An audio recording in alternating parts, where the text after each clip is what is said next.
Mochegni eweche mag tuke club mar Kisumu All Stars kalo midhiro mar nok omenda kakoro giseng'ielo tuke ariyo mag liga mar NSL kama nyalo thichogi oko e tuke gi ponono ni ging'ielo tuke adek e season ni. Tugo mane onego gitugi gi club mar Murang'a Seal e lap ma Sebastian Park County ma Murang'a. Club mar Stars ne ok ochiwo gima nomiyo chopo ne ok gichopo e tugono.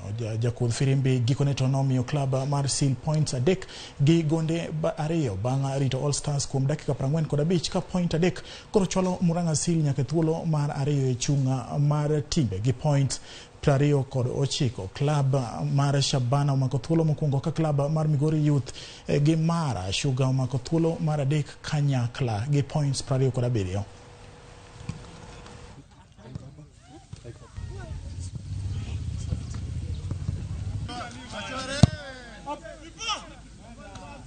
Target manze.